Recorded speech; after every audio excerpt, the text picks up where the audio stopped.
ছাত্ররা সবাই ভালো আছো? তো গত ক্লাসে আমরা বায়ুর চাপ কী এবং বায়ুর চাপের শ্রেণীবিভাগ সম্পর্কে আলোচনা করেছিলাম। আজকে আমরা বায়ুর চাপের পার্থক্যের কারণ সম্পর্কে আলোচনা করব। অর্থাৎ পৃথিবীপৃষ্ঠে সর্বত্র বায়ুর চাপ সমান নয়। বায়ুর চাপের পরিবর্তন তথা তারতম্য লক্ষ্য করা যায়। কোথাও বায়ুর চাপ বেশি, কোথাও আবার বায়ুর চাপ কম। তো কোন কোন বিষয়গুলো বা যে বিষয়গুলো বায়ুর চাপকে প্রভাবিত করে সেইগুলো সম্পর্কে আমরা আজকে আলোচনা করব। তো আজকে আমরা একটু আলোচনা করি বায়ুর চাপের পার্থক্যের কারণ।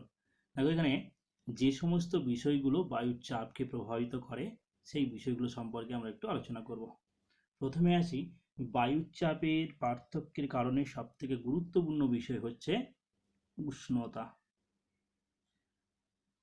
উষ্ণতা বায়ুর চাপকে প্রভাবিত করে। নেক্সট 2 নম্বরে হচ্ছে উচ্চতা। আমরা এগুলো পরে ব্যাখ্যা করব। দেখো উচ্চতাও বায়ুর চাপকে প্রভাবিত করে। নেক্সট 3 নম্বরে হচ্ছে জলীয় বাষ্প, অর্থাৎ বায়ুতে অবস্থিত জলীয় বাষ্প বায়ুর চাপকে প্রভাবিত করে। আর নেক্সট যে বিষয়টি রয়েছে সেটা হচ্ছে পৃথিবীর আবর্তন, অর্থাৎ আবর্তন গতি। পৃথিবীর আবর্তন, অর্থাৎ পৃথিবীর এই আবর্তন বায়ুর চাপকে প্রভাবিত করে। তাহলে বায়ুর চাপের পার্থক্যের কারণগুলোর মধ্যে আমরা যে কারণগুলো ব্যাখ্যা করব সেগুলো হচ্ছে উষ্ণতা, উচ্চতা, জলীয় বাষ্প, পৃথিবীর আবর্তন। এই বিষয়গুলো বায়ুর চাপকে প্রভাবিত করে। তো আজকে আমরা এই বিষয়গুলো সম্পর্কে আলোচনা করব। তো প্রথমে আসি খুবই গুরুত্বপূর্ণ বিষয় যেটা, সেটা হচ্ছে উষ্ণতা। দেখো উষ্ণতা বায়ুর চাপকে প্রভাবিত করে, অর্থাৎ উষ্ণতার সাথে বায়ুর চাপের একটা বিপরীতমুখী সম্পর্ক। আমরা খুব সংক্ষেপে লিখবো এখানে। দেখো উষ্ণতার সাথে চাপের, অর্থাৎ বায়ুর চাপের বিপরীতমুখী একটা সম্পর্ক রয়েছে। বিপরীতমুখী সম্পর্ক রয়েছে। বিপরীতমুখী সম্পর্ক, অর্থাৎ বিপরীতমুখী সম্পর্কটা কি? অর্থাৎ যদি এই উষ্ণতা বাড়ে তাহলে কি হবে? চাপ কমবে। আবার যদি এই উষ্ণতা কমে তাহলে কি হবে? চাপ বাড়বে। দেখো এখানে একটু ভালো করে লক্ষ্য করবে, উষ্ণতার সাথে বায়ুর চাপের একটি বিপরীতমুখী সম্পর্ক আমরা দেখতে পাচ্ছি। অর্থাৎ উষ্ণতা বাড়লে চাপ কমবে, উষ্ণতা কমলে চাপ বাড়বে। কেন বাড়বে? কারণ যদি উষ্ণতা বাড়ে তাহলে বায়ু কি হবে না, উষ্ণতা বাড়লে বায়ুর ঘনত্ব কমে যাবে। দেখো এখানে যদি বলা আছে উষ্ণতা যদি বাড়ে তাহলে বায়ুর কি হবে? চাপ কমবে। কেন কমবে? না উষ্ণতা বাড়লে বায়ুর ঘনত্ব কমে যাবে। ঘনত্ব কমে গেলে বায়ু প্রসারিত এবং হালকা হয়ে উপরের দিকে উঠে যাবে, যার ফলে এখানে চাপ কমবে। আর অপরপক্ষে যদি উষ্ণতা কমে তাহলে কি হবে? না বায়ুর ঘনত্ব বৃদ্ধি পাবে। বায়ুর ঘনত্ব বাড়লে কি হবে? চাপ বাড়বে। তাহলে আমরা উষ্ণতা বাড়ার সাথে চাপ কমছে, উষ্ণতা কমার সাথে চাপ বাড়ছে। নেক্সট 2 নম্বরে আমরা আসি, যেটা আরো একটি গুরুত্বপূর্ণ বিষয়, সেটা হচ্ছে উচ্চতা। দেখো আমরা বিভিন্ন উচ্চতায় বায়ুর চাপের পার্থক্য তারতম্য লক্ষ্য করা যায়।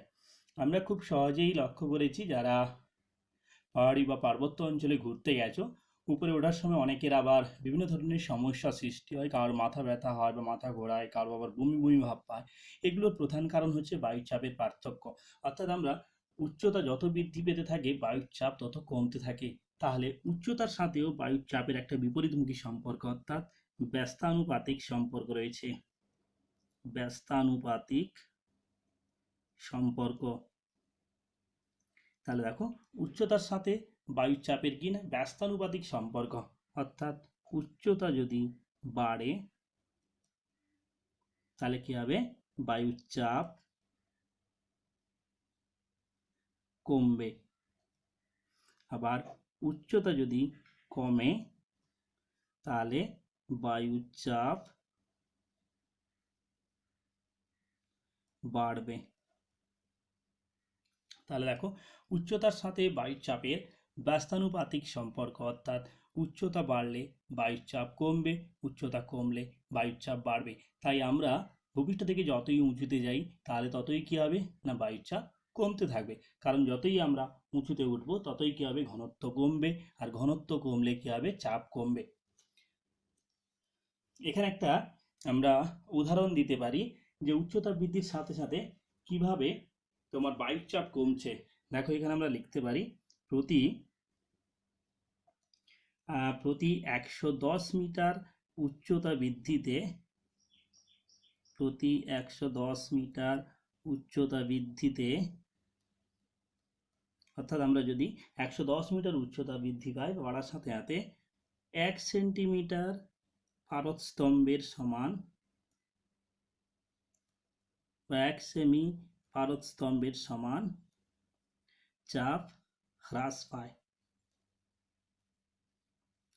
তাহলে আমরা দেখছি যে উচ্চতার সাথেও বায়ুচাপের ব্যস্তানুপাতিক সম্পর্ক, অর্থাৎ উচ্চতা বাড়লে বায়ুচাপ কমছে, উচ্চতা কমলে বায়ুচাপ বাড়ছে।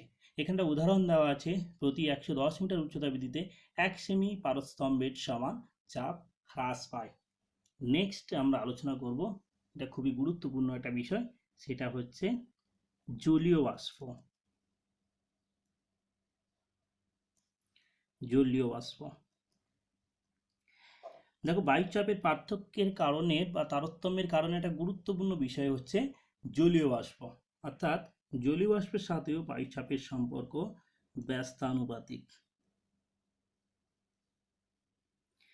ব্যস্তানুপাতিক ব্যস্তানুপাতিক সম্পর্ক, অর্থাৎ এখানেও আমরা দেখব কি না জলীয় বাষ্প যদি বাড়ে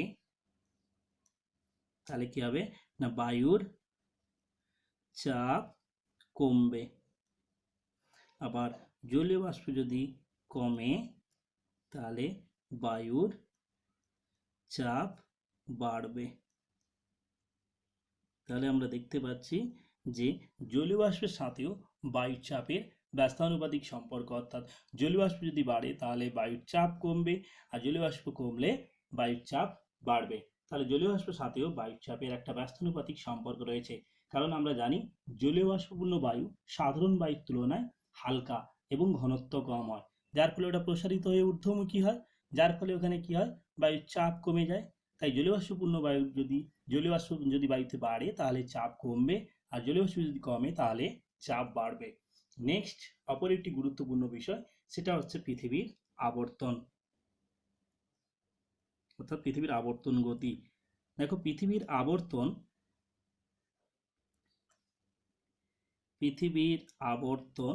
বেগ বা পৃথিবীর আবর্তন আমরা লিখতে পারি। দেখো পৃথিবীর আবর্তন বায়ুচাপের পার্থক্যের তারতম্যকে প্রভাবিত করে।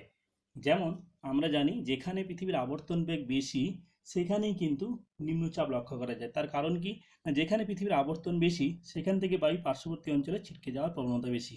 দেখো এখানে একটা খুব সাধারণ চিত্র আমরা দেখিয়ে বলতে পারি বায়ুচাপের পার্থক্য। আমরা জানি দেখো এটা একটা পৃথিবী যদি বলি আমি, ঠিক আছে, তাহলে এই মাঝ বরাবর রয়েছে এটা নিরক্ষরেখা, আর এই নিরক্ষরেখায় পৃথিবীর আবর্তনের বেগ সর্বাধিক।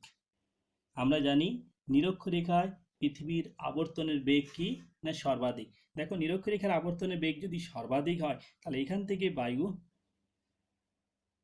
তার পার্শ্ববর্তী অঞ্চল দিকে ছিটকে যাওয়ার প্রবণতা বেশি হবে, যার ফলে এখানে কি হয় না নিম্নচাপ লক্ষ্য করা যাবে। ওই জন্য আমরা দেখছি কি না নিরক্ষীয়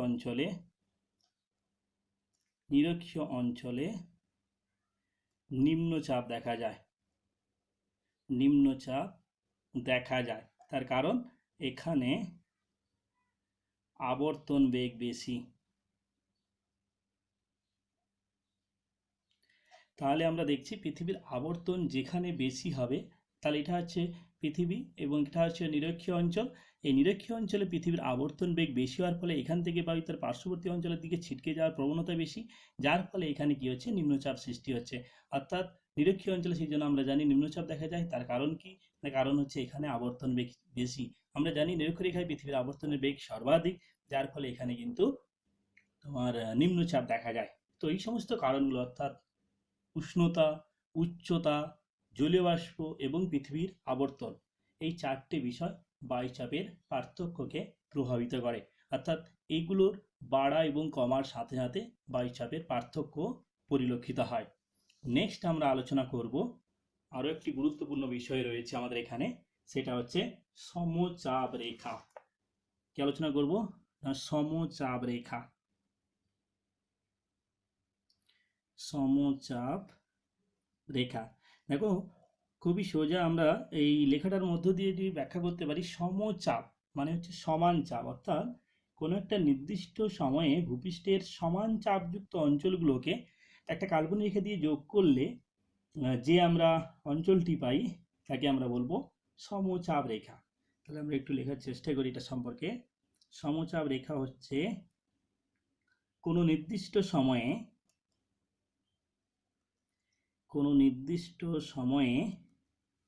ভূপৃষ্ঠের বা পৃথিবীপৃষ্ঠের সমচাপযুক্ত অঞ্চলগুলিকে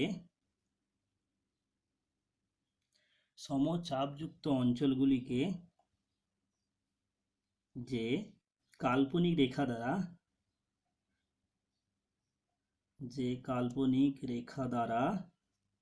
যোগ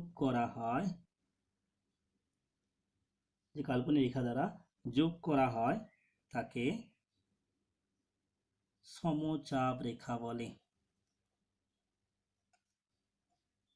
তাহলে দেখো, সমচাপ রেখা হচ্ছে কোনো নির্দিষ্ট সময়ে ভূপৃষ্ঠের সমচাপযুক্ত অঞ্চল বা সমান চাপযুক্ত অঞ্চলগুলোকে যে কাল্পনিক রেখা দ্বারা যোগ করা হয় তাকে বলা হয় সমচাপ রেখা। দেখো, আমরা এখানে একটা সমচাপ রেখা অঙ্কন করব। কিভাবে সমচাপ রেখা অঙ্কিত হচ্ছে, সাপোজ আমি ধরলাম এটা একটা মানচিত্র। ওকে, এই মানচিত্রের মধ্যে বিভিন্ন অঞ্চলগুলো রয়েছে। আমি কতগুলো অঞ্চলে এটাকে ভাগ করছি।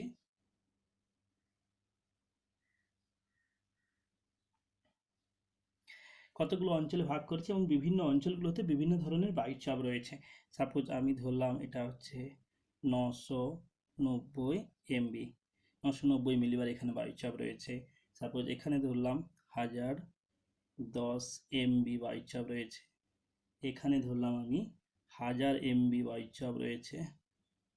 নেক্সট এখানে ধরলাম আমি 1020 MB বায়ুচাপ রয়েছে। আর এখানে ধরলাম আমি 1030 MB বায়ুচাপ রয়েছে। তো একটু বলে দিই তার আগে, দেখো বায়ুচাপগুলো সাধারণত 980 থেকে 1050-এর মধ্যেই কিন্তু ঘোরাফেরা করে।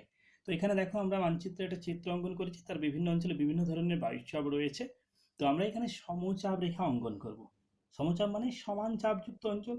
সাপোজ আমাকে এখানে বলা হলো যে 1010 MB একটি সমচাপ রেখা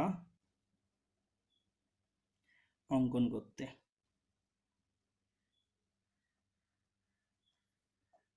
তাহলে এখানে আমাকে 1010 MB একটি সমচাপ রেখা অঙ্কন করতে বলা হলো। তাহলে আমাকে দেখতে হবে এই মানচিত্রে কোন কোন অঞ্চলগুলোতে 1010 MB সমচাপ রেখা রয়েছে। দেখো, এখানে রয়েছে 1010 MB। নেক্সট আমি দেখবো 1010 MB কোথায় রয়েছে। দেখো, এখানে 990 আর এখানে 1000, এর মাঝখানে কি 1010 MB আছে? নেই। তাহলে এখানে দেখো 1000 MB, 1020, এর মাঝখানে রয়েছে 1010 MB। ওকে, নেক্সট এখানে 1000 MB, এখানে 1030 MB, তাহলে এর মাঝখানে রয়েছে 1010 MB। তাহলে আমার এখানে সমচাপ রেখাটা কিভাবে হবে একটু লক্ষ্য করো। এইভাবে আসবে, এইভাবে, এই। তাহলে এটা হচ্ছে 1010 MB সমচাপ রেখা। তাহলে দেখো, এটা একটা সমান চাপযুক্ত অঞ্চলকে যোগ করলো। তাহলে এখানে বলা হচ্ছে কোনো নির্দিষ্ট সময়ে ভূপৃষ্ঠের সমান চাপযুক্ত অঞ্চলগুলো যে কাল্পনিক রেখা দ্বারা যোগ করা হয় তাকে বলা হয় সমচাপ রেখা। তাহলে দেখো, এখানে 1010 MB যে সমচাপ রেখা অঙ্কন করা হলো, দেখো 1010 MB এখানে সমান চাপযুক্ত অঞ্চল, অর্থাৎ এই প্রত্যেকটা অঞ্চলে কিন্তু চাপ হচ্ছে 1010 MB। এটাকেই মূলত বলা হয় সমচাপ রেখা। নেক্সট আমরা সমচাপ রেখার একটু বৈশিষ্ট্য আলোচনা করব। সমচাপ রেখার বৈশিষ্ট্য খুব সংক্ষেপে এটাকে আলোচনা করে নিই। দেখো, প্রথমে হচ্ছে সমচাপ রেখাগুলোকে এখানে, অর্থাৎ এখানে যে বায়ুচাপ একক, এগুলো এখানে এমবিতে দেখানো হয়। বায়ুচাপ এখানে এমবি বা মিলিবার এককে দেখানো হয়। এমবি বা মিলিবার এককে এমবি বা মিলিবার এককে দেখানো হয়। নেক্সট 2 নম্বর কি না, এখানে সমচাপ রেখাগুলো কখনো পরস্পরকে ছেদ বা স্পর্শ করে না। তাহলে সমচাপ রেখা ছেদ করে না, থাকে না, পরস্পরকে ছেদ করে না। নেক্সট কি হতে পারে, নেক্সট দেখো সমচাপ রেখাগুলো যদি খুব কাছাকাছি থাকে তাহলে বাহুচাপের পার্থক্য কিন্তু খুব বেশি হয়। অর্থাৎ সমচাপ রেখা কাছাকাছি থাকলে বায়ুচাপের পার্থক্য বেশি হয়। বায়ুচাপ পার্থক্য বেশি হয়। তাহলে এটাই হচ্ছে সমচাপ রেখা। তাহলে আমরা সহজেই চিত্রের মাধ্যমে সমচাপ রেখা অঙ্কন করতে পারলাম। দেখো এখানে দেখো, অর্থাৎ সমান চাপযুক্ত অঞ্চলকে একটা কাল্পনিক রেখা দ্বারা এখানে যোগ করা হয়েছে, যাকে বলা হচ্ছে সমচাপ রেখা। দেখো এখানে 1010 এমবি একটা সমচাপ রেখা অঙ্কন করা হয়েছে। সমচাপ রেখার বৈশিষ্ট্য হচ্ছে এখানে বায়ুচাপ 2 এমবি এককে দেখানো হয়। এখানে সমচাপ রেখা পরস্পরকে ছেদ বা স্পর্শ করে না, এখানে লিখে দিই পরস্পরকে। সমচাপ রেখা পরস্পরকে ছেদ বা স্পর্শ করে না। নেক্সট হচ্ছে সমচাপ রেখাগুলো যত কাছাকাছি থাকে বায়ুচাপের পার্থক্য তত বেশি হয়। তো আজকে আমরা বায়ুচাপের পার্থক্যের কারণগুলো সম্পর্কে জানলাম, অর্থাৎ কোন কোন কারণগুলো বায়ুচাপের পার্থক্য বা বায়ুচাপের তারতম্যকে প্রভাবিত করে বা বায়ুচাপের তারতম্য পরিলক্ষিত হয়। উষ্ণতা, উচ্চতা, জলীয় বাষ্প এবং পৃথিবীর আবর্তন, এগুলো সম্পর্কে আমরা ব্যাখ্যা করলাম। এবং নেক্সট আমরা যেটা আলোচনা করলাম সেটা হচ্ছে সমচাপ রেখা, অর্থাৎ সমচাপ রেখা কি বা কাকে বলে, সমচাপ রেখার বৈশিষ্ট্য। তো নেক্সট ক্লাসে আমরা অন্য একটি বিষয় নিয়ে আলোচনা করব।